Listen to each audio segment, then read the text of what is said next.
Então hoje eu estou aqui para falar de um tema absolutamente importante que no Brasil é encarado como resolvido, né? Ah, não, o problema das eleições está resolvido há décadas, assim. E meu papel aqui é no mínimo, tentar contradizer essa versão oficial de que há um problema resolvido. Na verdade, há muitos problemas a resolver.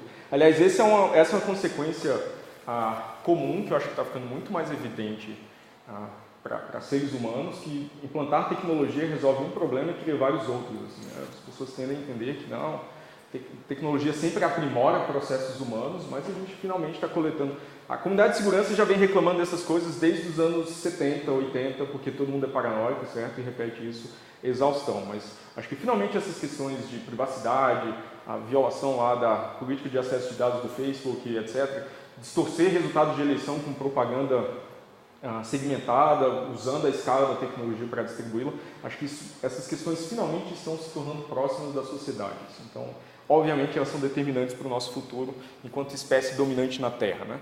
Hoje eu vou falar só de eleições, é uma pequena instância desse problema. Então, essa palestra resume, né, coleta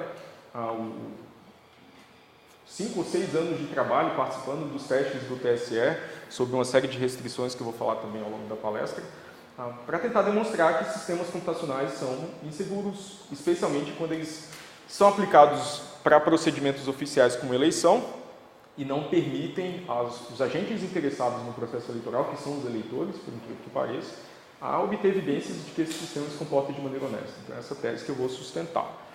Eu estruturei isso aqui mais ou menos como uma aula, então vou começar a palestra falando de como se organiza o sistema eleitoral brasileiro, como que essa caixa preta, partes dessa caixa preta gigantesca funcionam, quais as propriedades de segurança que o sistema de votação tem que fornecer, que é tudo razoavelmente intuitivo, mas eu acho importante visitar, e depois prossigo para falar dos problemas já encontrados no sistema. Então vamos lá. Qualquer sistema de votação, não importa a mídia ou a forma que ele funcione, tem que satisfazer algumas propriedades de segurança. Uma é evidente, é algo que a gente chama de autenticação de eleitores. Precisa existir algum passo procedimental, algum recurso tecnológico que verifique que aqueles eleitores estão devidamente habilitados para votar. No Brasil, historicamente, isso era feito pelo título de eleitor, um documento com foto. Mais recentemente, a biometria foi implantada para realizar essa etapa do processo, né? E creio que já mais da metade da população votante já está cadastrada nos sistemas. Então, agora tem essa versão também digital do título de eleitor que se instala no seu aplicativo e etc., que devia servir como um documento oficial.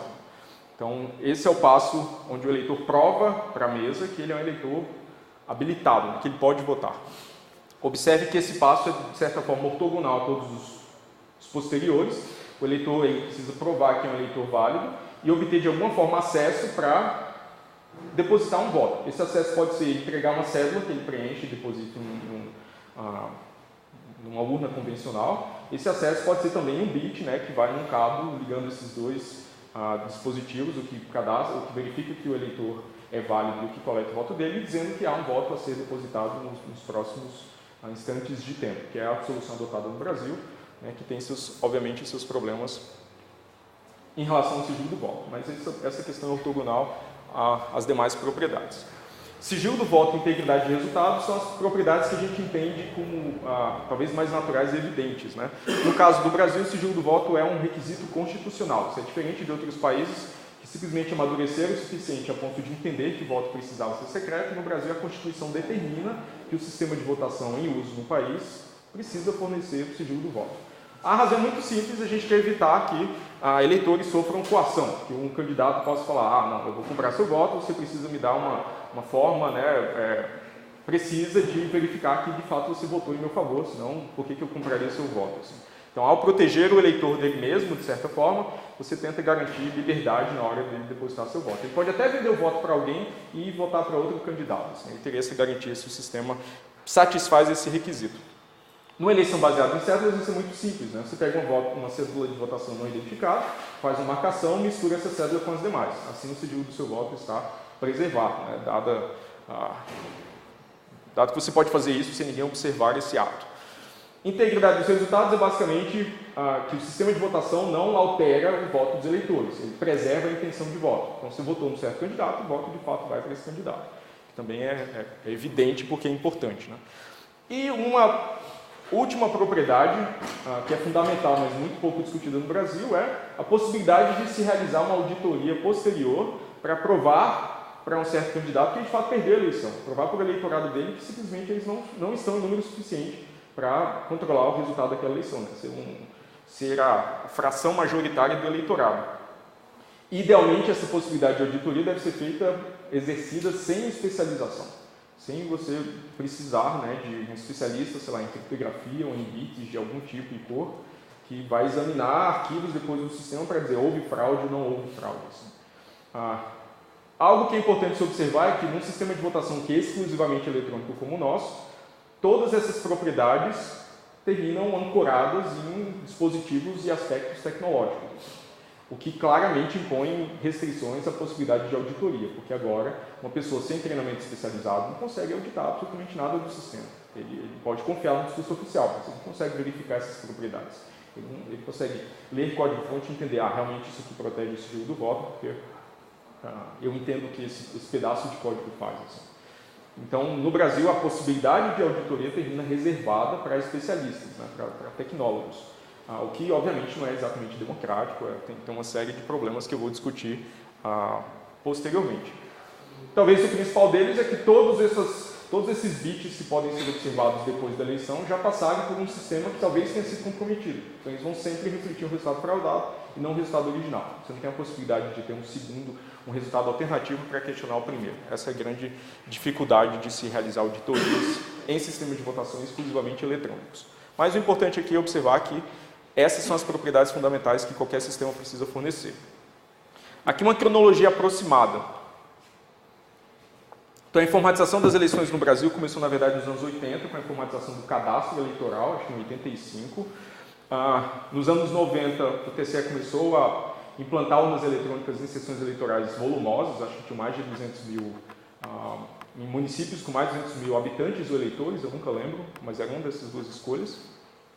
E esse esforço progrediu gradualmente até o ano 2000, onde virtualmente todas as sessões eleitorais passaram a contar com urnas eletrônicas. Eu digo virtualmente porque, em caso de contingência, às vezes a urna falha, se substitui por outra que falha também, você termina resolvendo a eleição com poucas cédulas para os eleitores que sobrarem. Assim, uma parcela muito além da majoritária no Brasil, dos votos no Brasil, é votada eletronicamente.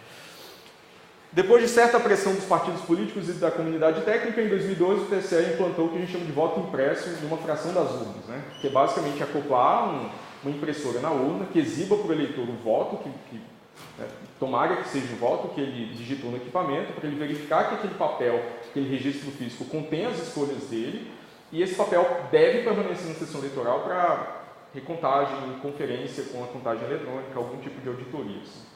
Então, isso é o que se convencionou chamar no Brasil de voto impresso. Então, o TSE, depois de certa pressão, experimentou com esse mecanismo, mas concluiu que ele não trazia segurança e transparência para as eleições, ele era muito caro, todos os resultados de sessões eleitorais que tiveram voto impresso aparentemente bateram com a contagem eletrônica, então para que fazer isso tudo? Né? Obviamente, o sistema eletrônico está se comportando de maneira honesta, então, para que gastar mais sem ganhos adicionais de transparência? Essa foi a conclusão do tribunal. E o papel atola na umidade da Amazônia e o técnico tem que ir lá e ver o voto de alguém. Então, eles têm uma série de argumentos lá que eles apresentam como justificativo para descontinuar esse mecanismo. Até esse momento, as urnas eram fabricadas tanto do ponto de vista de hardware quanto de software por uma empresa chamada, em sua maioria, porque houve uma pequena alternância no início, mas por uma empresa chamada Diebold, que é de automação bancária. Vários de vocês já devem ter usado um caixa eletrônico da Diebold, certo?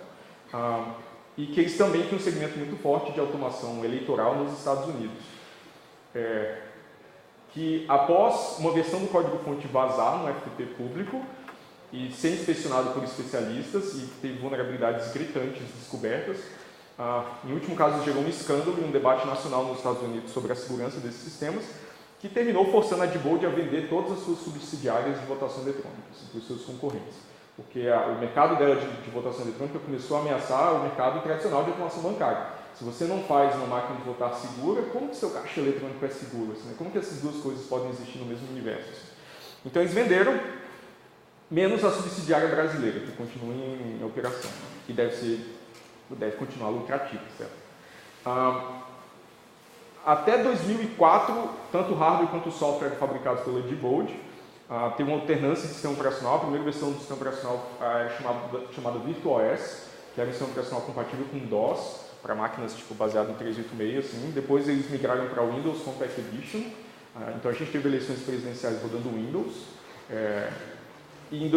Entre 2006 e 2008 houve uma mudança substancial de tecnologia. O TSE passou a adotar uma versão customizada do sistema operacional GNU Linux, com patches, né, e mecanismos de segurança implantados por eles, e se tornar responsável por todo o software de votação. As máquinas continuam fabricadas pela Diebold, adquiridas lá com licitação, seguindo a especificação do TSE, mas o software hoje é fabricado pelo TSE. E boa parte dos mecanismos de segurança estão ancorados no software, mas a gente também vai discutir isso ao longo da palestra. Depois de continuada pressão a respeito por mais transparência, em 2009 começa a era dos chamados testes públicos de segurança. 2009 foi a primeira edição desses testes, sempre nas dependências do tribunal aqui em Brasília. Foi a edição das mais opacas dos testes, porque os especialistas não tinham acesso ao código-fonte do equipamento. Eles basicamente tinham uma bancada com uma urna e você tinha que quebrar a urna, né, para alguma definição aí, algum entendimento para quebrar, violar algumas das suas propriedades de segurança. E essa época era uma competição com prêmio de dinheiro, inclusive. O vencedor dessa competição foi o Sérgio Freitas, que trabalha aqui em Brasília. E o ataque que ele montou era bem simples. Ele treinou um receptor de rádio para reconhecer que teclas eram apertadas na urna, dependendo das frequências que a urna emitia. E aí mostrou como quebrar o sigilo do voto, simplesmente catando essas frequências, falando, o cara apertou 1, o cara apertou 2. Se você sabe que teclas são apertadas, você quebra o sigilo do voto de todo mundo, certo? Simples entender isso. Na época a imprensa não deu muita atenção, porque era um ataque em hardware, e como ele tinha dispositivo amador, não era profissional, ele precisava ficar a uma distância muito pequena da urna, e falaram, isso nunca aconteceria na prática, porque o atacante, o fraudador, tem que ficar lá colado na urna, obviamente todo mundo vai perceber que tem alguém escutando a urna, né? E aí precisa de acesso físico à urna, ignorando o real problema daquela edição dos testes, é que ninguém tinha acesso ao código-fonte, então ninguém sabia como o sistema funcionava. Quando você não sabe como o sistema funciona, você ataca o sistema com a caixa preta. Essa é uma das formas de atacar o sistema com a caixa preta. Felizmente, na edição de 2012, o TSE abriu o código-fonte para inspeção por esses investigadores. Eu coordenei a equipe que também era uma competição, aquela edição, a equipe que venceu os testes de 2012. Não havia mais prêmio em dinheiro, então a gente realmente nunca lucrou de nenhuma forma com isso, nem mesmo oficialmente, né? E ainda que houvesse disponibilidade de exame do código-fonte, sempre era tudo muito restrito, assim, sempre tudo foi muito restrito. A gente teve, por exemplo, uma janela de 5 horas para examinar, o que na época tinha em torno de 17 milhões de linhas de código, contando aí kernel de sistema operacional, bibliotecas de espaço de usuário, aplicações, etc. Assim. Então, como a gente nunca tinha visto aquela base, o que a gente fez foi grep menos R, assim, então não sei o que procurar. Aliás, eu posso até saber o que procurar, não sei onde eu posso achar alguma coisa. Então, vamos usar o catálogo de código vulnerável que a gente conhece por experiência e procurar na base para ver se a gente acha alguma ocorrência. Essa foi basicamente a abordagem naqueles testes. Na edição de 2012, a gente mostrou como quebrar o sigilo do voto, usando apenas informação pública. Eu vou falar em detalhes desse ataque. Em 2016, houve uma nova edição dos testes. Em 2014, não teve testes, porque o ministro Toffoli era presidente do tribunal e decidiu que o sistema estava aprovado, não precisava fazer testes. O que, de certa forma, é verdade, porque o TSE aprova o sistema, então eles podem falar que o sistema está aprovado, a gente não precisa testar. Assim. Todas essas etapas, né, estão sob controle do tribunal. Em 2016, felizmente, eles fizeram uma nova edição dos testes, em que o Sérgio novamente mostrou um ataque ameaçando agora a integridade dos resultados. Eu acho que tem um slide lá na frente para tratar de como esse ataque foi feito. Algo importante dos testes de 2016 é que o TSE introduziu um termo de sigilo obrigatório para todo mundo que fosse participar. Então, quem fosse lá e visse pedaços do código-fonte, essencialmente tinham que guardar segredos sobre essa informação para toda a vida. Assim, não tinha nenhum prazo de validade para que aquela informação pudesse se tornar pública. Então, eu não participei dessa edição dos testes por motivos óbvios, né? O meu papel como professor de uma instituição de ensino pública não é guardar segredos do TSE, eu nunca entendi ser esse o meu papel. Eu participei apenas como observador externo, que observou os trabalhos, eu tentei ajudar alguns dos pesquisadores lá com informação que eu tinha sobre o sistema, que já era pública, eu nunca assinei nenhum termo de sigilo, e pude cumprir no máximo esse papel. Depois de, novamente, pressão pública, eles realizaram a nova edição dos testes no ano passado e relaxaram muito esse termo de sigilo. Na versão do termo que a gente precisou assinar, a gente tinha que guardar segredo sobre o que a gente observou dos testes do sistema, até o TCE publicar o relatório dele, que é dias depois dos trabalhos acabarem. Então eu falei, dá para guardar segredos por 3 dias, assim, né? Acho mais razoável. E nessa edição em particular, a gente...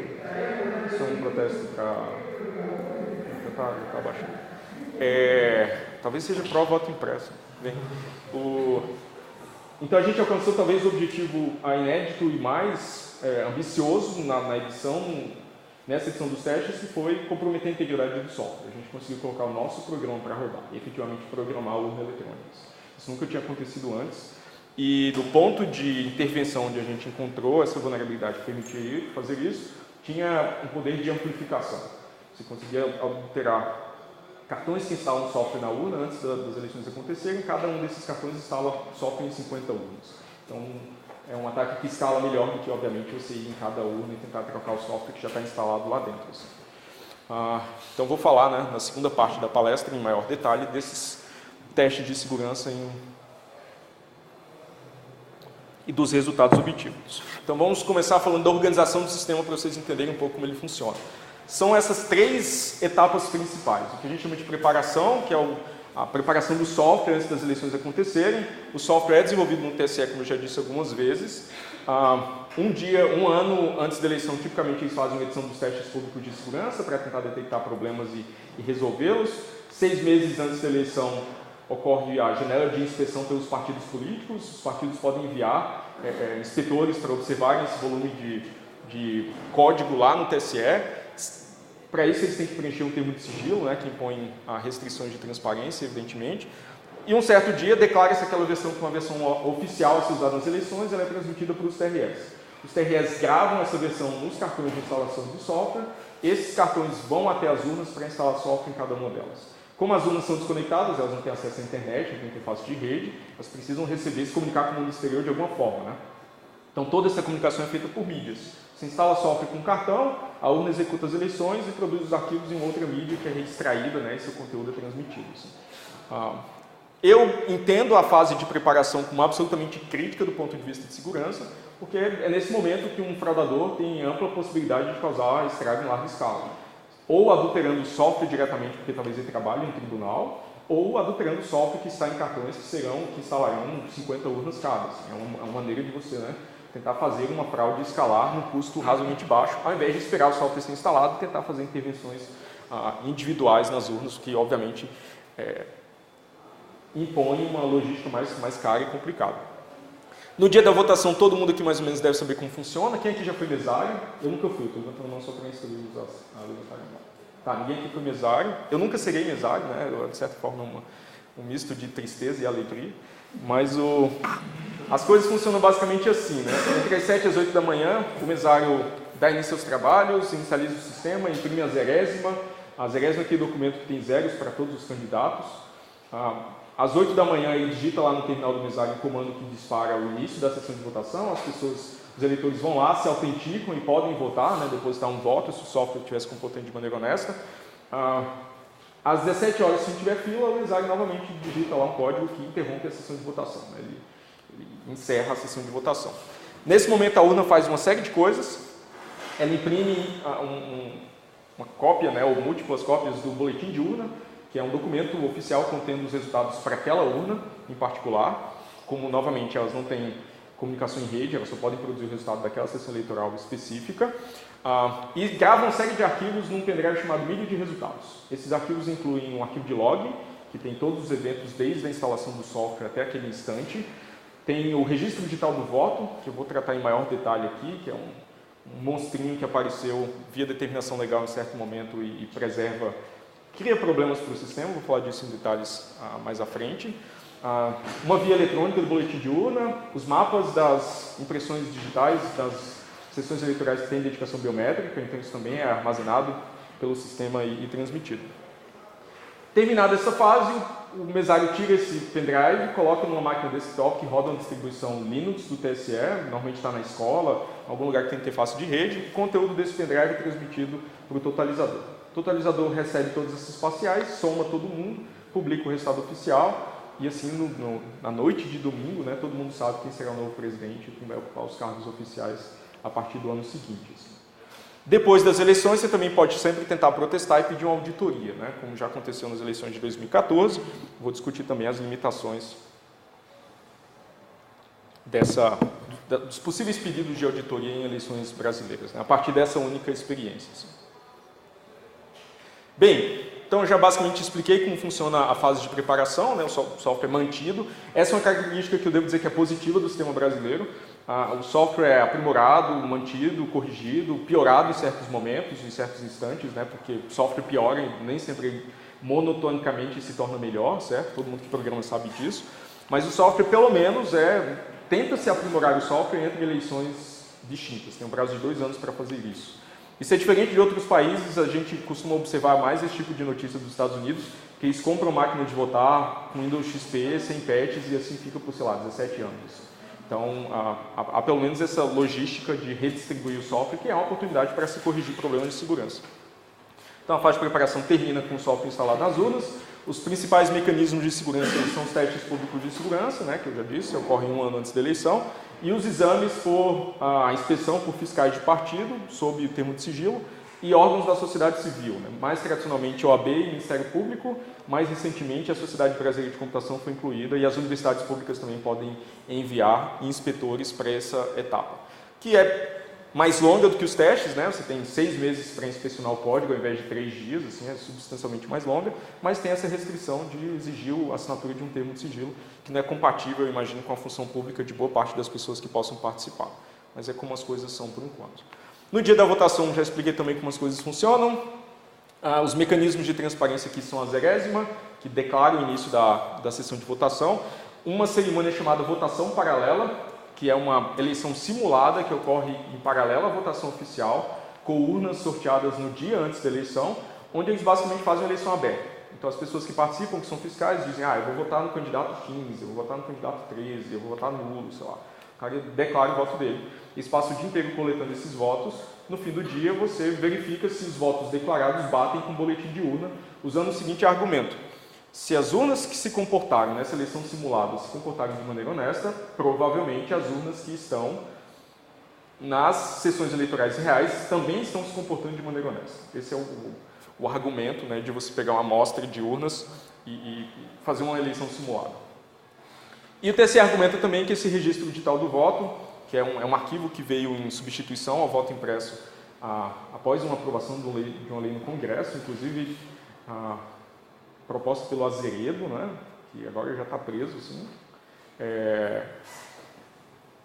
que o TSE alega que ele é um mecanismo de recontagem porque é um arquivo que contém os votos propriamente ditos dos eleitores. Então, em tese, você podia recontar os votos nesses arquivos e bater com a contagem produzida pela urna. Eu vou discutir, né, ou criticar porque isso é recontagem posteriormente. Totalização é talvez a fase mais transparente do sistema de votação, porque você sempre pode conferir os boletins de urna impressos pelas urnas eletrônicas com os boletins de urna recebidos pelo TSE. 3 dias depois da eleição, o TSE publica todos os resultados que ele recebeu individualmente por sessão eleitoral. É claro que tem obstáculos logísticos aí para você conseguir uma amostra representativa, para poder fazer uma totalização paralela, mas pelo menos sessões eleitorais individuais, a transmissão dos resultados dessas sessões pode ser feita em tese conferindo esses 2 documentos. Né? Você conseguiu um impresso do dia e o eletrônico publicado pelo TSE. O Você Fiscal era exatamente uma tentativa de fazer isso com cidadãos comuns, né? Não apenas com fiscais. Alguém chegou a participar aqui do Você Fiscal, que instruía as pessoas a tirar fotos do boletim de urna, submeter para um servidor, lá a gente extraía o conteúdo dessas fotos e batia com o resultado do TSE para tentar fiscalizar a transmissão de resultados. Então, muito provavelmente a fase mais transparente do processo de votação. Certo, tem todos esses mecanismos de transparência que o TSE sempre alega que são suficientes, né, e razoáveis, mas, obviamente, trabalhando na área de segurança, minha preocupação é outra. O que é que pode dar errado, né, nesses mecanismos? Então, vamos lá. Primeiro, a fiscalização dos partidos. Eu já falei que ela é problemática por exigir um termo de sigilo, que limita a publicação posterior dessas informações. Até recentemente, todos os fiscais tinham uma indicação partidária, então era muito difícil convencer um especialista técnico a representar um partido nesse processo, porque quem vai estar indo com a bandeira do partido, certo? Isso é desconfortável para a maioria dos especialistas que eu conheço. E tem um grande problema, inclusive aqui o número está completamente errado, que o volume de código a ser examinado é gigantesco. Assim, a gente rodou um scan simples nos testes do ano passado e o total de software para o ecossistema da urna eletrônica são 24 milhões de linhas de código. Então, evidentemente, mesmo que você tenha 6 meses, não dá para você verificar que 24 milhões de linhas de código se comportam de maneira honesta. Não é nem verificar, né, que elas fazem sentido, você ainda tem que observar se tem alguma entrada, algum fluxo de controle que leve a código malicioso. Então tem muito espaço para você esconder código malicioso. Assim. Curiosamente, quando o TSE se manifesta a respeito disso, eles falam, não, qualquer partido pode ir lá e ler o código linha por linha. Eu fico imaginando, cara, lá, primeiro arquivo lá. Assim, tá, já esqueci, vamos voltar. Assim. Então, obviamente, isso não é humanamente possível. Assim. Nos testes públicos de segurança, há uma série de outras restrições. A gente tem 3 dias para examinar essa mesma base de código. Então, o que dá para fazer é buscar trechos de código que você espera não encontrar ocorrências, basicamente, porque elas já implicariam vulnerabilidade grave. E mais 3 ou 4 dias para montar ataques baseados no que você observou na fase de inspeção. O formato é extremamente burocrático, as coisas funcionam em horário comercial, das 9 da manhã às 18 horas. Você tem que preencher formulários para fazer qualquer coisa lá. Uma pessoa fica do seu lado anotando tudo que você está fazendo, pedindo para você parar e explicar o que você está fazendo. Então você perde muito tempo lidando com a própria logística da coisa. Para dar um exemplo, nos testes do ano passado a gente preencheu múltiplas instâncias de 8 tipos de formulário. Tinha um formulário para pedir computadores a mais, para pedir para o nosso software entrar, para pedir autorização para instalar o software que entrou na máquina que lá está, para fazer pergunta, e tinha um formulário que você precisava preencher para poder preencher um formulário, assim, que eu achei isso uma invenção sensacional. Você preenchia um formulário para ganhar um número, que você usava esse número para botar no formulário para eles terem controle sequencial das coisas. Então você perde um monte de tempo, a gente perdeu um dia inteiro essencialmente preenchendo formulários e instalando software. Você perde muito tempo lidando com os obstáculos burocráticos. Né? Já falei da duração dos testes, que obviamente é muito curta, isso não representa um atacante realista. O escopo também é limitado, apesar de ter sido ampliado ao longo do tempo. Então, já falei 2009, 2012. Em 2017, nas últimas edições, a gente teve acesso a um pouco mais de código.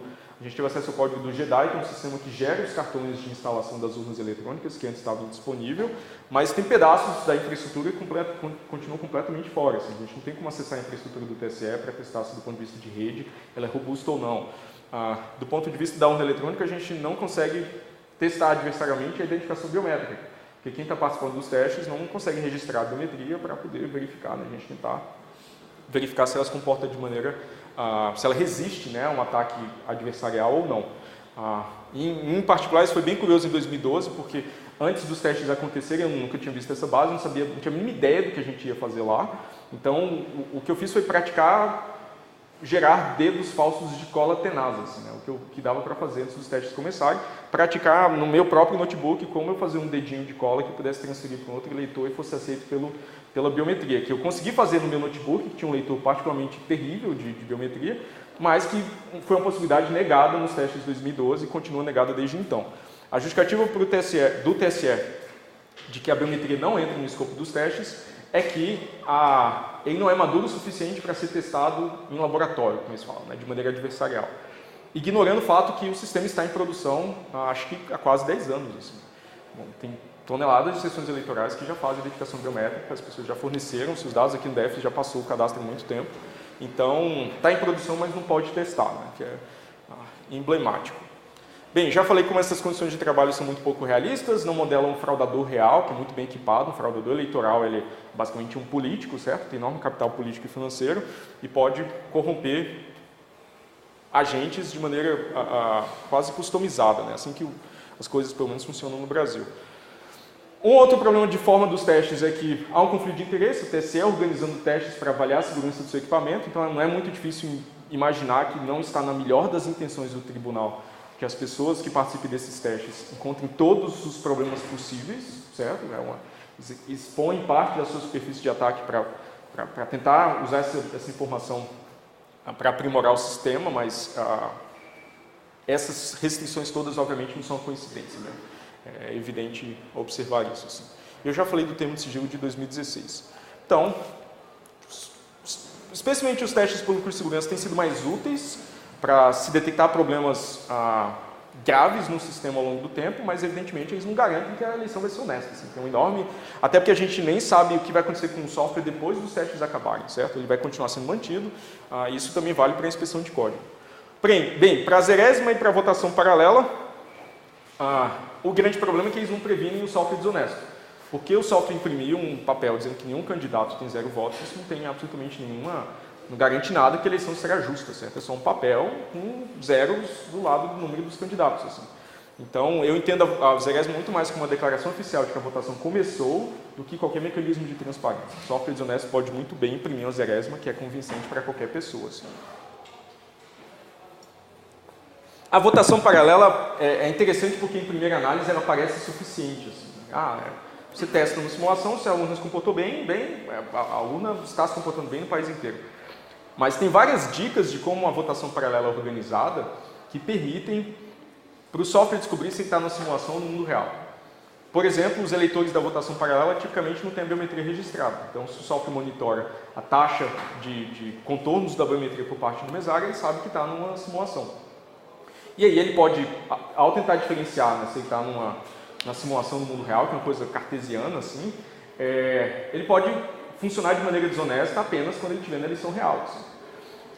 Isso não é ficção científica, todo mundo lembra do caso da Volkswagen, que tinham aqueles microcontroladores que detectavam a emissão de poluentes, e ele sabia, o microcontrolador sabia se estava no ensaio de emissão de poluentes no mundo real, ele poluía, sei lá, 10 vezes mais quando estava na rua do que no ensaio. Assim. Então o software consegue descobrir isso. Obviamente, se ele for programado para agir dessa forma.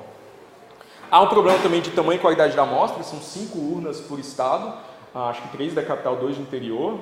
Para o estado de São Paulo, que tem dezenas de milhares de urnas, obviamente essa amostra não é boa o suficiente. Assim. Então, há também esse problema do ponto de vista estatístico.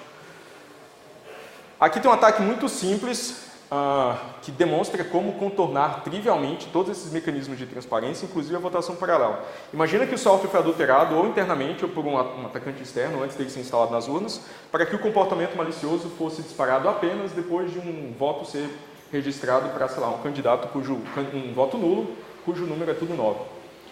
Esse caso nunca vai ser exercitado na votação paralela, porque a votação paralela não tem como exercitar todos os casos possíveis. Mas você pode coagir eleitores para, no começo da votação, eles votarem nesse número, talvez sem saber porquê, e aí disparar o comportamento malicioso no número razoável de urnas, tão grande quanto o número de eleitores que você possa comprar, né? um por urna.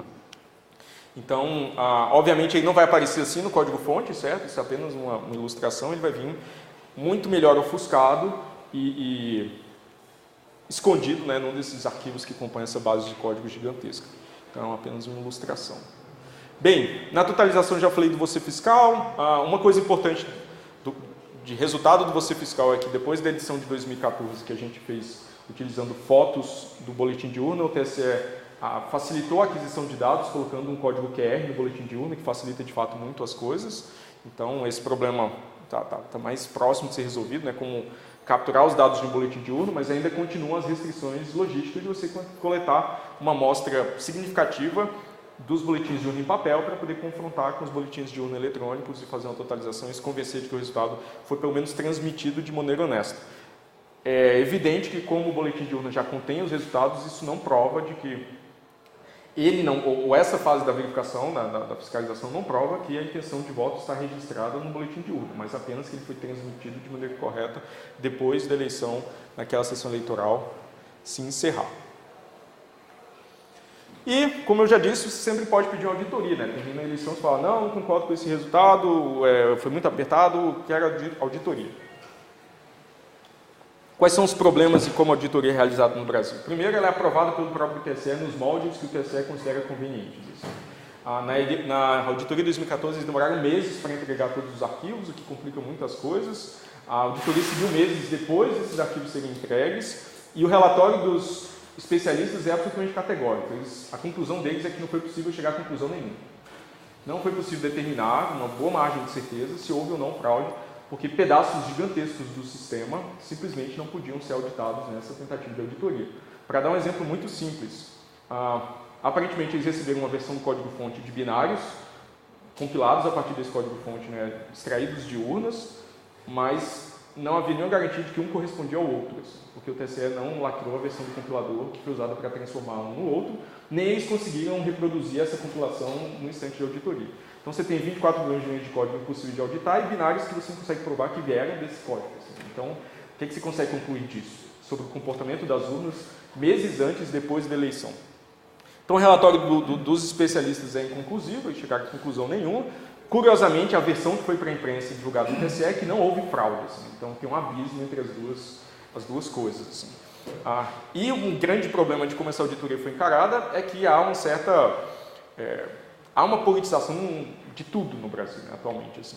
Então, setores grandes da imprensa e da sociedade defenderam que pedir auditoria é terceiro turno de eleição. Não, você não pode pedir auditoria, você quer ganhar no tapetão e tal. Quando, na verdade, pedir auditoria é meio que requisito, assim, não está em discussão. É legítimo pedir auditoria. Você pode questionar a intenção que essa auditoria foi feita, mas o simples fato de pedir auditoria é legítimo. Assim. E o sistema tem que ser capaz de fornecer evidências que o resultado está correto, né, que ele não foi adulterado. Assim. Então, a conclusão que eu tomo emprestada desses especialistas é que simplesmente o sistema de votação não é auditável. Não dá para você confirmar depois da eleição que aqueles resultados estão corretos, além de margem de dúvida, a não ser que você confie incondicionalmente no TSE, o que eu não considero razoável do ponto de vista técnico. Eu sou treinado em segurança, onde basicamente todo o nosso treinamento é não confiar em instituições centralizadas com controle total sobre as coisas. Toda vez que você vê um ponto centralizado, você descentraliza esse ponto para que exija-se um conluio de agentes para tentar montar um ataque contra o sistema, aumentando o custo de ataque. Né? Então, é assim que eu sou treinado para pensar. Mas tudo bem, né? Porque os mecanismos de transparência não são suficientes, a única auditoria que tentou ser realizada foi inconclusiva, mas eu vi na TV que o sistema é seguro, tinha um cara saindo dentro do cofre, né? E se alguém sair dentro de um cofre, o sistema é seguro, obviamente. E aí, obviamente, agora eu vou tentar contestar essa narrativa. Né? Primeiro, simplesmente não é possível ter um sistema 100% seguro.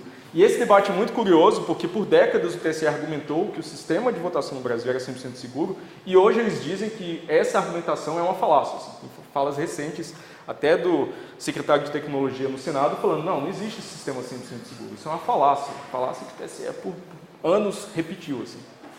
A área de segurança sequer se preocupa com isso, porque é impossível atingir isso. O que a área de segurança se preocupa em fazer é aumentar o custo de ataque para que ele seja proibitivo para um certo modelo de atacante. Só. Que no caso de eleições, como eu já disse, é particularmente desafiador, porque é um cara super bem, né, um atacante aí, ele é muito bem coordenado, certo? Um atacante que frauda eleições. Assim. Então ele tem, sei lá, os impostos de um estado inteiro a seu favor, a máquina pública a seu favor. Então não é um atacante trivial. Assim. No caso brasileiro é curioso, porque não só esse objetivo é inatingível, como a gente tem fortes evidências de que ele nem de perto foi atingido, assim, né? Que agora eu vou descrever em detalhes. Bem, em 2012, que problemas a gente encontrou?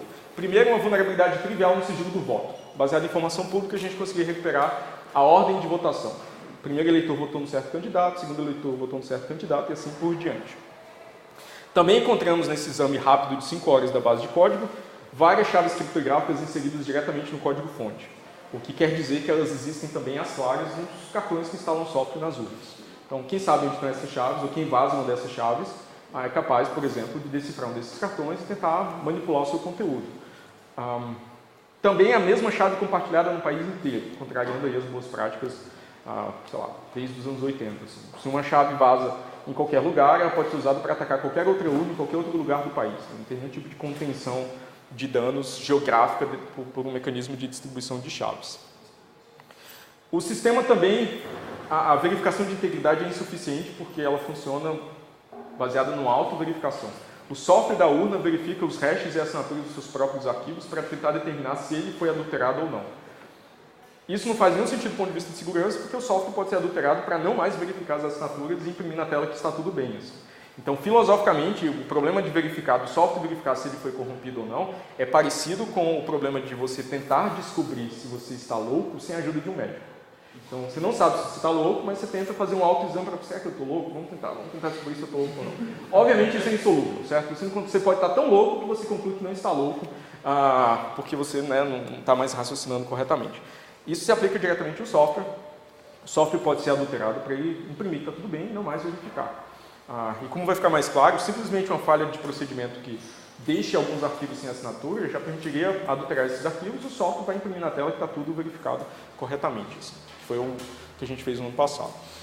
Bem, na época a gente concluiu que esses problemas de segurança, né, que são fundamentais, não são pontuais, assim, são de arquitetura, eles eram o resultado de um processo de desenvolvimento inseguro, que basicamente operou em segredo por décadas, então várias decisões de projeto convenientes, mas péssimas do ponto de vista de segurança foram tomadas ao longo do tempo, ignorando completamente um atacante interno, então o modelo adversarial sempre adotado pelo TSE, não oficialmente, mas é evidente pela história, sempre ignora que o atacante pode estar dentro da organização, o que eu considero um erro, porque a gente observa que fraudes em larga escala mundo afora sempre funcionam com colaboração de atacante interno.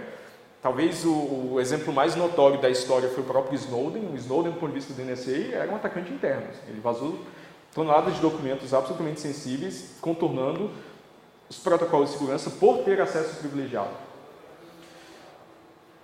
E essa combinação de falhas tecnológicas e procedimentais foi encontrada. Então, para falar um pouquinho mais de detalhe, o ataque de 2012 se baseou nesse arquivo, o registro digital do voto. Como eu disse, ele armazena as escolhas propriamente ditas dos eleitores, só que essas escolhas são embaralhadas por cargo, usando um gerador de números pseudo-aleatórios. Então, a ideia é que, se o primeiro eleitor votou em 71, nulo e 37, como esses números estão misturados com os outros, você não consegue recuperar as escolhas desse eleitor. Um problema desse arquivo, evidentemente, é que ele é produzido pelo mesmo software que conta os votos. Então, se um atacante adultera o software, ele vai adulterar o comportamento para que tanto a contagem quanto o RDV sejam fraudulentos, mas compatíveis entre si. Então, ele não serve de recontagem porque ele vem do mesmo lugar onde a fraude pode ter sido montada. Né? Então, evidentemente, ele não funciona para recontagem. E é claro que se esse embaralhamento dos votos entre si não for feito de maneira segura, ele viola também o sigilo do voto, porque agora você consegue recuperar os votos individualmente de cada eleitor. Em 2012, nos primeiros 5 minutos de exame da base de código, a gente procurou na base inteira por srand, a gente encontrou srand num arquivo chamado rdv.cpp, né, que o coração de todo mundo pulou uma batida, porque evidentemente a gente tinha um problema. Ao observar o arquivo, a gente descobriu que,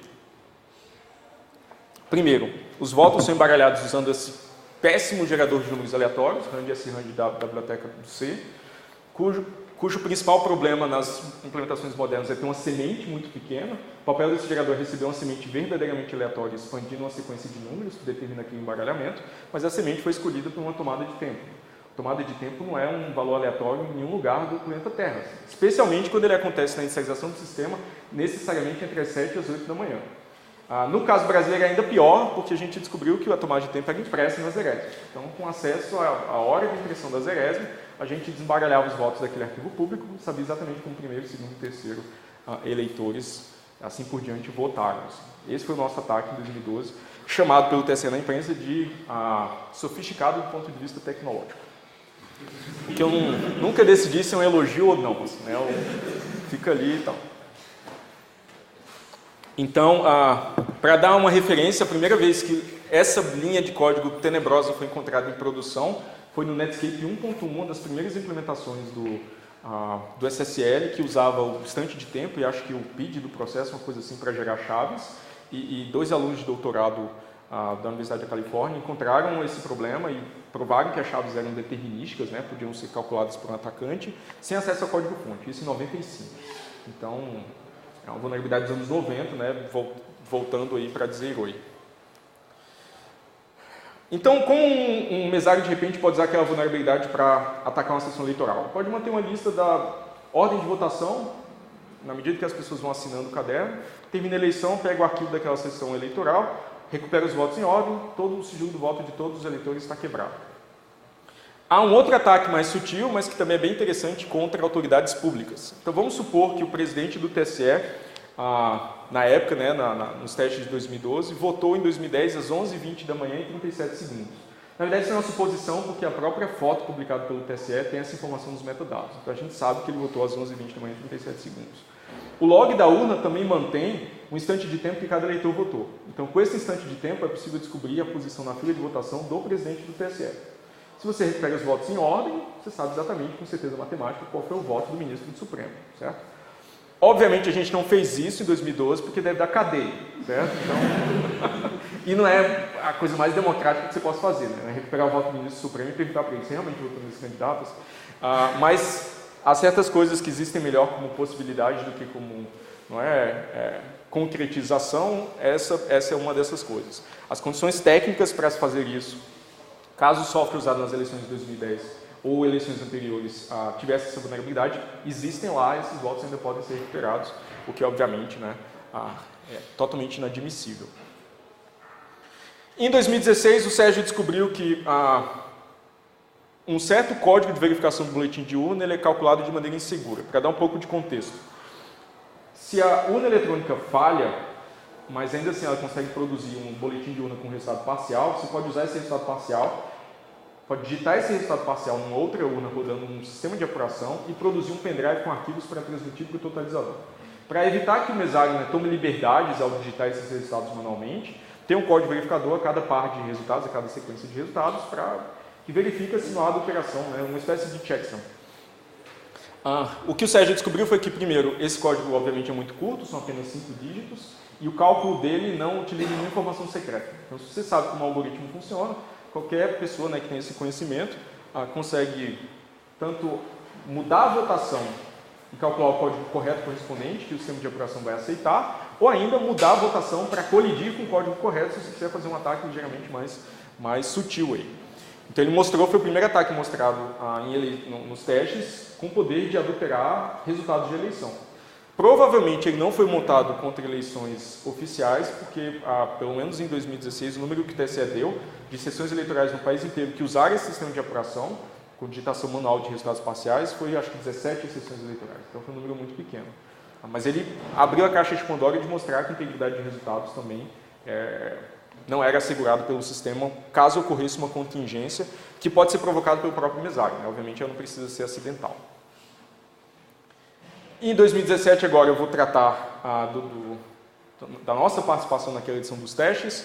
Basicamente, eu participei porque eu fui convidado para fazê-lo, assim, então o Pedro Iosses, o Thiago Carneiro, o Caio Luders e o Paulo Matias, que trabalham com segurança em lugares diferentes do país. O Paulo é professor na Federal de São Carlos, o Pedro era aluno de doutorado na Federal de Campina Grande, já defendeu. O Thiago trabalha na empresa de aprendizado de máquina em Belo Horizonte, e o Caio é aluno de graduação na Federal de Pernambuco. Eles participam de um time em competições de segurança chamada Capture the Flag, e eles queriam participar dos testes do TSE, especialmente quando o termo de sigilo foi diluído. Eles me convidaram para coordenar o time, e eu, time super capacitado com habilidades diversas e treinamento de segurança, te convida para uma oportunidade dessa, obviamente eu não tinha como recusar, especialmente na presença de um termo de sigilo menos draconiano. E em particular essa ideia de ter, sei lá, um esquadrão classe A de habilidades distintas foi muito importante lá, porque às vezes a gente esbarrava num problema que parecia insolúvel e alguém tinha ideia fora da caixa e a gente rapidamente conseguia prosseguir. Então, o trabalho em grupo funcionou muito bem. Começamos participando desses testes na fase de inspeção de código, como eu já relatei. Essa edição dos testes foi curiosa porque no edital de abertura estava explicitamente declarado que investigadores não teriam acesso a chaves criptográficas. Na minha ingenuidade, eu imaginei que todas as chaves que a gente observou em 2012 tinham sido movidas para um lugar seguro, certo? Portanto, elas não mais existiam no código-fonte. Elas iam ser geradas em algum lugar e transferidas com, sei lá, criptografia assimétrica, alguma coisa que tirava essa chave do código-fonte. Quando a gente teve acesso ao código-fonte, a gente observou que o mundo real muitas vezes surpreende, eles simplesmente apagaram os arquivos e as linhas de código que tinham chaves criptográficas. Então foi a solução meio tupiniquinha, assim, apaga que ninguém vai ter acesso. Ignorando o fato que todos os desenvolvedores, talvez fiscais de partida, eles continuam tendo acesso a essa informação privilegiada. Com uma certa justiça no universo, assim, eles esqueceram de apagar uma chave criptográfica, certo? Então, basicamente, eles estão migrando do kernel 2.6 para o 3.18, para o sistema operacional da urna. A chave criptográfica que encripta os cartões de memória para instalação de software foi apagada da versão 2.6, não foi apagada da versão 3.18, a gente achou a chave lá claramente. Assim. Então, na fase de inspeção, a gente já concluiu que tinha acesso à informação privilegiada para montar um ataque. Se você decifra o cartão de instala software, você pode ver o que tem lá dentro, certo? E aí tentar montar um ataque além, um ataque não trivial. Nessa fase de inspeção, a gente basicamente fez um monte de greps para ver onde tinha criptografia sendo usada e qual a qualidade dessas coisas. É muito importante observar que Os mecanismos criptográficos têm que funcionar contento porque isso concentra um risco. Quando você explica para desenvolvedores que o cartão é encriptado, todos eles vão entender que eles podem armazenar informação sensível lá. Não importa quão boa seja a implementação dessa encriptação. Assim. Então, desenvolvedores funcionam assim. Então, de certa forma, ao confiar que esses mecanismos criptográficos oferecem propriedades de segurança, que são assimiladas pela equipe de desenvolvimento, se você mostra que essas propriedades de segurança não são válidas, normalmente você tem um efeito cascata aí, onde todas as coisas se desmontam. Então, obviamente, a gente começou pela criptografia. A gente submeteu, a 4 planos de teste inicialmente. A gente tinha várias ideias para atacar o sistema. Uma delas era exatamente capturar essas chaves criptográficas do flash de carga, que instala software antes da eleição acontecer. O Caio descobriu que a versão do JBoss que eles utilizam para receber resultados estava particularmente desatualizada, parecia desatualizada, era a versão 6, e tinha várias vulnerabilidades em aberto para aquela versão, até para a execução remota de código. Ele falou, vamos tentar rodar código no servidor do TSS, assim, para ver o que a gente consegue fazer. Assim. Então, esse era o plano de teste que ele elaborou. Também estava nos planos observar se o ataque de 2012 continuaria funcionando ou não, né, a correção do embaralhamento dos votos. E o Paulo Matias teve essa ideia de, como a urna tem portas USB expostas, tentar colocar algum dispositivo malicioso para capturar tráfego que passa na porta USB. Assim. Tentar personificar algum dispositivo e obter informação privilegiada. Como não há tempo hábil nos testes, a gente só conseguiu executar o primeiro plano de testes e seus desdobramentos. Porque na medida que um ataque funciona, você, para estender esse ataque, precisa escrever um novo plano de testes, eles têm que aprovar para você colocar o ataque em prática. Então a gente foi escrevendo planos de teste distintos para cada um dos desdobramentos do primeiro. Para vocês terem uma ideia de como os testes funcionam, nós éramos o grupo 1, então a gente ficou naquela bancada, aquela primeira bancada, do lado do detector de metais. O detector de metais aí tinha o papel de impedir que alguém entrasse com um pendrive e copiasse a base de código inteira e subisse para o Wikileaks no dia seguinte, né, evidentemente. A gente tinha máquinas com acesso à internet do lado direito da sala e as máquinas lá no final da sala tinham uma cópia do código-fonte. Inicialmente só tinha uma máquina na nossa bancada, a gente pediu mais máquinas, a gente passou um tempão instalando, né? Mas aqui já fica bem clara uma restrição que eu considero absurda, mas que existe nos testes desde sempre. A gente não podia trafegar com papel entre as máquinas de leitura do código-fonte e a bancada de trabalho. Assim. Então, toda vez que a gente tinha que exfiltrar informações de um canto para o outro, a gente tinha que decorar coisas. Então, a gente achou a chave criptográfica no ambiente de leitura do código-fonte, tinha que copiar essa chave byte a byte numa máquina que estava tipo a 50 metros. Assim. Você vai lá, põe um byte, volta, põe um byte, aí tenta decifrar, não funcionou, aí volta, errei um bit aqui, aí corrige o bit. Porque a gente não podia simplesmente tomar notas do código-fonte e usar na nossa bancada. Por mais que as folhas fossem numeradas e checadas no final de cada dia, assim, para tentar garantir que nenhuma informação privilegiada era exfiltrada do ambiente de testes. Inicialmente, eles impediram também a gente trafegar com papel entre as máquinas de consulta à internet e as nossas máquinas. E o que basicamente a gente contornou foi botar o zoom lá em cima, né, para a gente trabalhar e conseguir olhar a tabela de substituição do AES, estou vendo daqui. Assim, então é bizarro, não tem nenhum sentido isso. Aí depois da gente muito protestar, eles permitiram a gente copiar coisas da internet e trazer para a nossa máquina. Porque às vezes a gente precisava, sei lá, de um código para decifrar alguma coisa no modo XTS, na internet é trivial, lá a gente não tem acesso à internet na máquina de trabalho. Não poder tomar notas roubou um tempo precioso.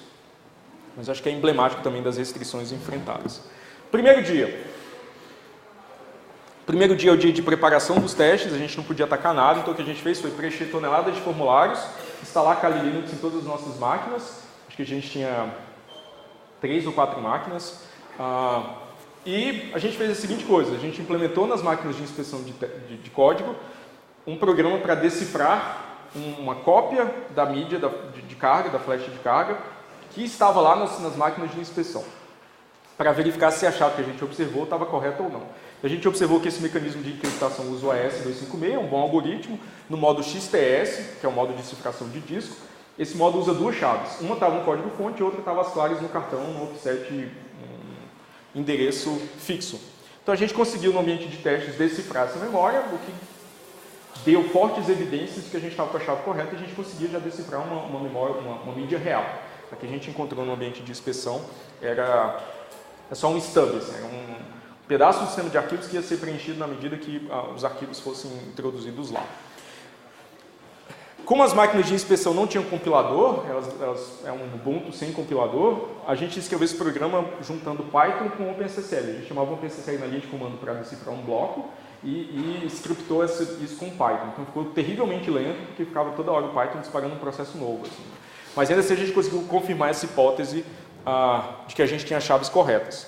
No dia seguinte, a gente reimplementou esse programa na máquina agora de ataque, né, nas máquinas da nossa bancada, que já tinha compilador, com uma solução muito mais eficiente, acho que usando o pcrypto, e aí o programa ficou rápido. Assim. Então a gente conseguiu decifrar o cartão de memória que instala software na urna integralmente, todos os arquivos que lá estavam. E aí, ao decifrar o cartão, a gente foi estudar como que funcionava a verificação de integridade, não, a auto-verificação de integridade, que funciona da seguinte forma. Acho que uma parcela de 75% das urnas tem esse Master Security Device, se não me engano, que o MSD, que é um dispositivo em hardware, que tem um gerador de números aleatórios que não é usado. Tem espaço para chaves criptográficas, tem firmware, mas não está muito claro que tarefas ele realiza no sistema, mas o que a documentação oficial e evidências do código-fonte apontavam é que esse MSD verificava a integridade da BIOS. A BIOS, por sua vez, verifica a integridade do bootloader, que verifica a integridade do kernel, que verifica a integridade, né, o carregador verifica a integridade tanto dos binários e das bibliotecas compartilhadas, quanto de outros arquivos. Então tem um conjunto de arquivos com essa extensão VST que tem assinaturas digitais para outros arquivos do sistema. Então tem um conjunto de assinaturas digitais que são calculadas ou verificadas em cascata para você tentar verificar que não há adulteração, né, o próprio software faz isso, de nenhum dos arquivos que compõem o sistema. Esse primeiro dia também a gente recebeu visita de observadores internacionais, que tomou mais tempo, porque tinha gente perguntando o que a gente estava fazendo, né? Você sentava no computador e aí você ficava, cara, não preciso trabalhar e tal. A gente perdeu um tempo também com isso, foi meio incômodo. Assim. Bem, segundo dia a gente já entendeu como funcionava a verificação de integridade. No terceiro dia a gente descobriu que tinham duas bibliotecas do sistema que não tinham assinatura digital. A libaphkdf.so e a libapilog.so. A libapilog tem função evidente, ela gera o log da urna, ela mantém o log da urna. A libHKDF roda uma função de derivação de chaves, ela gera chaves criptográficas. Então a gente encontrou duas bibliotecas que, por sorte, cumpriam papéis bem importantes do ponto de vista de segurança. Como essas duas bibliotecas a gente tinha assinatura digital, o que a gente fez foi injetar código nas funções dessas bibliotecas para imprimir fraude na tela. Foi a coisa que a gente fez. Para testar se a urna ia rejeitar aquela biblioteca por algum motivo, ou se ia simplesmente executar o código que estava lá. A gente deu uma carga na urna com a versão adulterada do software, imprimiu fraude na tela. Aí eu já estava satisfeito. Falei, temos execução de código arbitrário, que a gente já está programando a urna. A gente pôs uma syscall lá para imprimir fraude na tela. Podemos parar por aqui. Mas as coisas raramente funcionam assim no mundo real. Quando sai na imprensa, o cara vai falar, não, isso só imprimiu um treco na tela, assim, não fez nada demais. Então a gente, obviamente, continuou trabalhando. E isso é bem particular no Brasil. Quando especialistas em segurança analisaram a máquina de votar da Holanda e rodaram Pac-Man, todo mundo entendeu qual era o problema. No Brasil, se você rodar Pac-Man na urna, o cara vai falar, mas você só rodou Pac-Man, qual que é, né? Qual que é a importância disso para a eleição real? Assim? Então, paciência. Então a gente, obviamente, continuou trabalhando. No quarto dia, a gente usou as funcionalidades dessas bibliotecas para tentar comprometer a propriedade de segurança do sistema. Então a gente injetou código na lib que mantinha o log para adulterar os registros de log, mostrando que quem controla o software produz um log que não é mais fiel à realidade. Isso é evidente, né? Mas parece útil exercitar essas coisas explicitamente. E a libHKDF gera a chave criptográfica que protege o RDV. Vou explicar por quê. Se você obtém duas cópias do arquivo RDV antes e depois de um voto sensível, a diferença dessas duas versões do arquivo revela o voto desse candidato, desse eleitor, certo? Então, um ataque que o mesário poderia fazer é, sei lá, o juiz da Lava Jato vai votar, pega a memória externa da urna, pega uma cópia do arquivo RDV, deixa o cara votar, pega a cópia depois e descobre como o cara votou, viola o sigilo do voto desse eleitor em particular. Talvez seja mais sensível e importante do que os demais. Para isso, o arquivo é mantido encriptado. Então, ele é encriptado com a chave gerada por essa biblioteca. O que a gente fez foi encontrar a rotina que gerava essa chave, botar um hash lá para retornar assim que possível. Como o buffer já vem inicializado com zeros, a rotina retornou de modo antecipado. No fim das contas, a gente estava escolhendo a chave criptográfica para ser um conjunto de zeros. Então, a gente conseguia decifrar e reencriptar esse arquivo quantas vezes a gente quisesse. Além da camada de encriptação do software da mídia de instalação. Então a gente conseguiu violar, né, mostrar como violar o sigilo do voto de eleitores em particular, escolhendo as chaves criptográficas. Assim. Novamente, se você pode programar a urna, você pode violar qualquer das suas propriedades de segurança. Você quer uma ilustração para deixar evidente que tinha uma ligação direta entre essas coisas, né? Especialmente para o debate público que sempre segue os testes sobre o que realmente aconteceu. No último dia, a gente conseguiu achar o aplicativo de votação e desempacotá-lo. Ele já tinha uma assinatura digital, então a gente não podia alterar pedaços desse programa arbitrariamente, mas a gente percebeu que esse programa estava ligado com as duas bibliotecas que não tinham assinatura. Então a gente conseguia injetar código nas bibliotecas que em tempo real entrava no espaço do processo do aplicativo de votação e fazia alterações. Então bastava encontrar os endereços onde essas alterações precisavam ser feitas. Novamente, com uma certa justiça no universo, todos esses endereços eram determinísticos. Não tinha aleatorização de endereços, não tinha código compilado com posição independente, simplesmente você descobrir o endereço do string vai ser sempre aquele mesmo endereço. Então você injeta código onde você pode para ir naquele endereço absoluto de memória e troca simplesmente a string que está lá. Obviamente você não precisa fazer isso só para dados, você pode fazer isso para código também, injetar instruções, né, que é muito mais interessante para um atacante. Então a gente conseguiu alterar a versão do software, que a versão do software nos testes foi definida como a hora da estrela, a gente mudou para a hora da treta, porque pareceu engraçado na hora, assim. E também mensagens que aparecem para os eleitores na interação com o equipamento, que eu vou mostrar mais à frente. As últimas horas, eram 3h30, 4 da tarde da sexta-feira, do último dia. Ao fazer isso, a gente mapear os endereços do aplicativo de votação.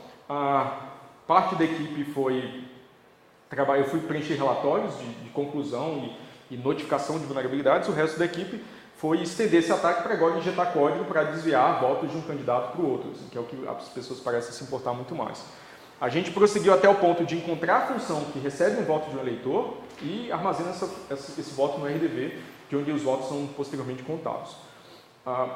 Ao colocar um retorno antecipado nessa função, a gente fez uma carga da urna com esse software adulterado e a urna apresentou o erro de consistência de software por cédula vazia. A gente impediu do voto ser armazenado na cédula, a urna obviamente reclamou porque não tinha como armazenar aquele voto se a cédula está vazia, a cédula em memória, a estrutura de dados em memória da urna. Isso funcionou, a gente rapidamente progrediu para, se a gente sabe qual é a função, basta você achar o parâmetro lá que recebe um string que determina qual que é o que o eleitor digitou e incrementar é isso que você precisa, certo? O voto já vai para um outro candidato. Só que os testes se encerraram às 18 horas pontualmente, com as pessoas do TSE basicamente falando que era Masterchef, a gente tinha que levantar a mão, assim, literalmente, isso não é uma piada. E aí a gente não conseguiu fazer uma carga a mais com essa versão do software para mostrar desvio de voto entre candidatos. Mas, novamente, a gente estava programando a urna, quem programa a urna para fazer o que quiser, certo? Então, eu considero isso um detalhe. Apesar do TSE ter em várias instâncias falado, ninguém conseguiu desviar voto, por isso o sistema é seguro. Assim. A gente tinha todas as capacidades para fazer isso, faltou 30 minutos para fazer uma carga. Na sexta-feira a gente perdeu muito tempo pela manhã também, porque a gente teve que demonstrar todos os ataques para a comissão avaliadora. Assim. Então, tem uma série de coisas nos testes, novamente, que tomam o tempo dos investigadores. Mas o ponto aqui é a gente conseguiu injeção de código arbitrário. É isso que importa. No dia 5, os peritos da Polícia Federal também encontraram outro caminho para a chave criptográfica que nós achamos no código-fonte, o que é muito interessante porque torna o nosso ataque inteiramente externo. Eles descobriram que, basicamente, o bootloader contém uma chave que encripta o kernel, que contém chaves que encriptam o sistema de arquivos ou as chaves que assinam boletins de urna e fazem outras tarefas de autenticação. A gente achou diretamente no código-fonte essa chave do sistema de arquivos. Eles conseguiram carregar o cartão de instalação de software numa máquina virtual e prosseguir até a chave que a gente encontrou aparecer no mapa de memória. Ou seja, mostrando como conseguir essa chave, simplesmente deixando uma máquina virtual executar o sistema até que essa chave ficasse visível em memória. Isso é importante porque elimina a necessidade de acesso ao código-fonte, que existe para fiscais de partido e para os próprios desenvolvedores, mas torna o nosso ataque mais externo, depende menos de acesso ao código-fonte. Bem, então nosso resultado, talvez principal por ser mais evidente, porque isso acho que geraria de fato um enorme problema em eleições oficiais.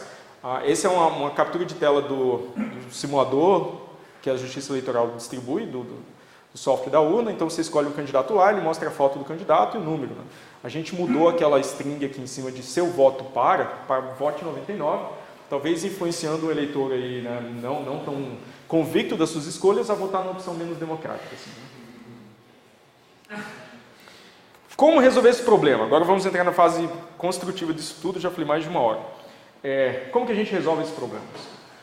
Ou ainda, como outros países resolveram esse problema? Ao encarar o fato de que não é possível projetar um sistema de votação que resista aos próprios projetistas, que têm acesso ao código-fonte para escolher arbitrariamente como a máquina vai se comportar, todos os outros países que adotaram votação eletrônica acoplaram algum tipo de trilha física verificada pelo eleitor para produzir evidências que o sistema se comporta de maneira honesta.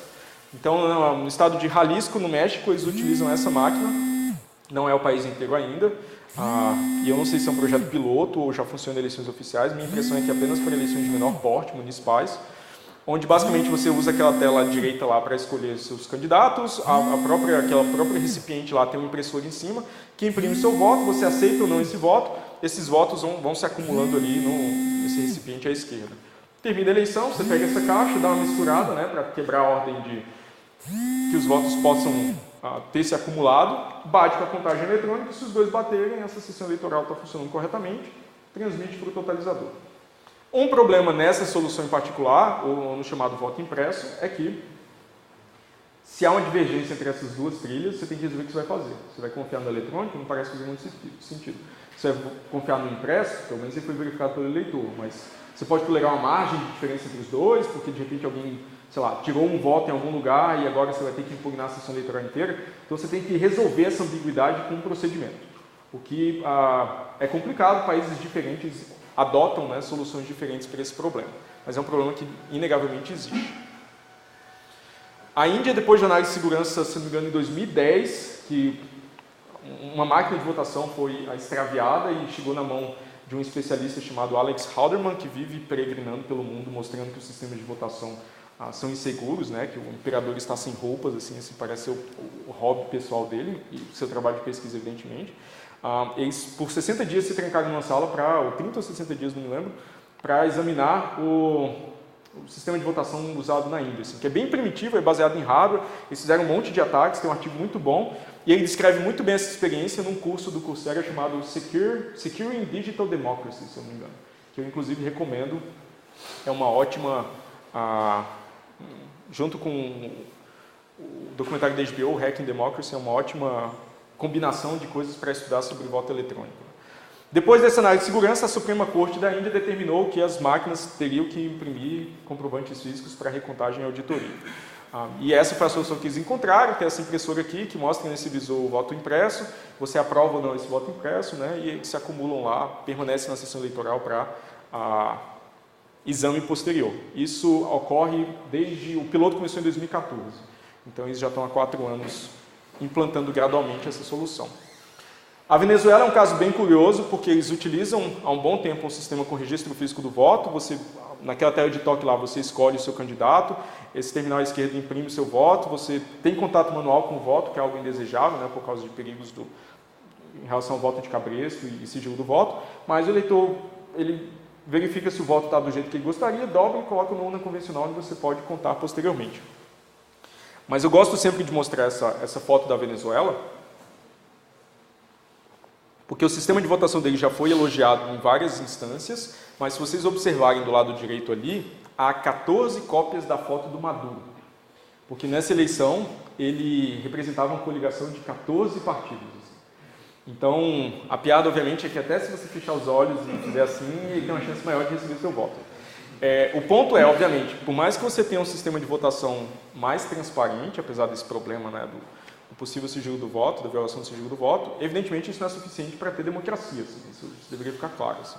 Até porque em eleições recentes, simplesmente o que aparenta ter acontecido, jogaram o resultado fora e divulgaram outro resultado como resultado oficial, assim, com protestos até da empresa que fabrica as máquinas por lá. Esse é um ponto interessante também, circula muito que as máquinas brasileiras são fabricadas na Venezuela, na verdade são fabricadas pela Diebold, subsidiário brasileiro, o software é nacional.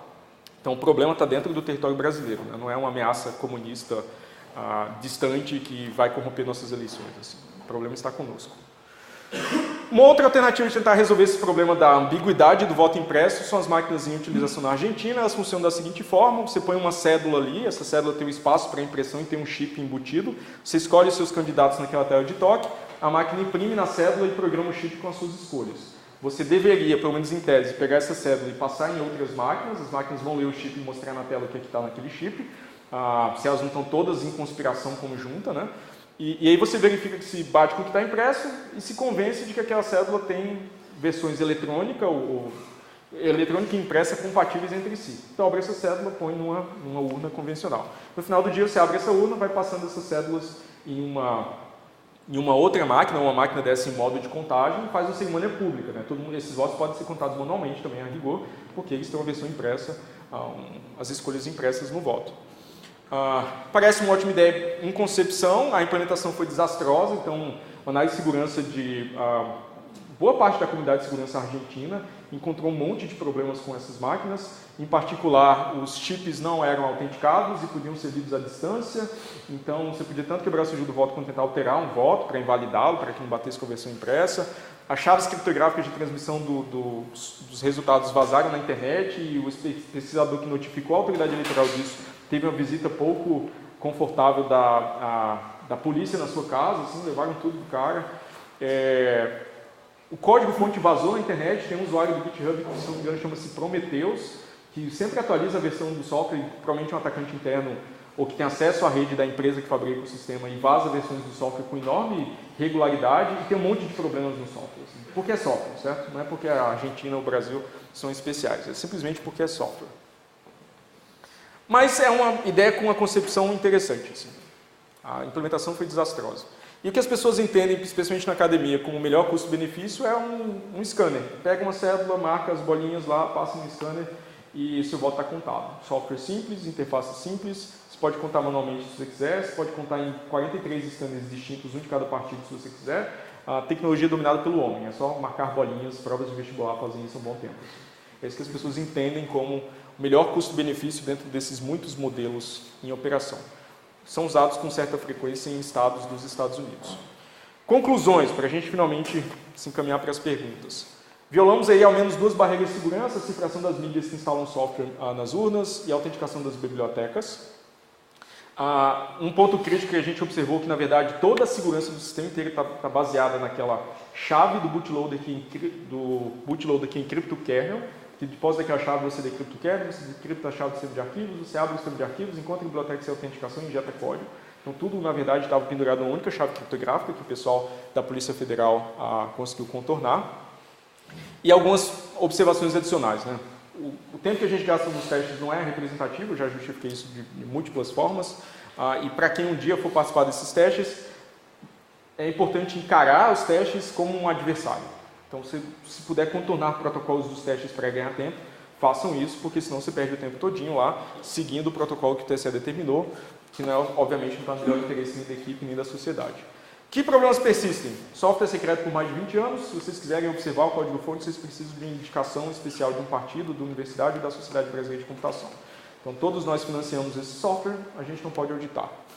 Apesar de ter sido demonstrado inseguro em diversas ocasiões, né, eu já listei os resultados de vários testes. Não há mecanismo de recontagem, você pode recontar bits e sempre chegar no mesmo resultado, talvez convencer de que esse resultado é correto, mas não há possibilidade de gerar um resultado alternativo. Não há auditoria efetiva, como concluído depois de 2014. Há um monte de conflitos de interesse, atacantes internos são completamente ignorados. O que fazer? Defender a implantação de um registro físico do voto, que deve cair hoje à tarde, isso é importante, né? O TSE vai julgar hoje à tarde a possível inconstitucionalidade da lei do voto impresso aprovada em 2015. Eu sou um pessimista, eu trabalho em segurança, tudo indica que vai ser declarado inconstitucional, o que vai criar um precedente muito perigoso, porque é improvável que qualquer outra lei possa ser aprovada e seja considerada constitucional, porque a versão atual já é extremamente evasiva. Ela diz que todo eleitor tem que verificar seu voto e sem contato manual, basicamente isso. Assim. Seria interessante que o código do sistema fosse aberto para pressionar por decisões de projeto melhores. Isso não resolve o problema de segurança, porque ainda assim, por mais que você tenha auditado o código no GitHub inteiro agora, como garantir que a máquina que está na sua frente no dia da votação está rodando um binário que corresponde àquele código, assim, que não foi adulterado antes de ser instalado, antes até de ser compilado. Então, traçar isso de maneira independente é muito difícil. Mas ter o código aberto é bom, porque a gente pode constranger publicamente autoridades por decisões de projeto ruins, assim, o que faz as coisas andarem numa maior velocidade, pelo menos eu gosto de acreditar assim. E, por fim, a gente precisa de mecanismos de controle social, porque todas as etapas desse processo estão sob controle de uma única instituição que toma decisões com enorme frequência seguindo seus próprios interesses. Então, as eleições devem servir à sociedade e não o contrário. Muito obrigado pela atenção de vocês. Posso responder perguntas?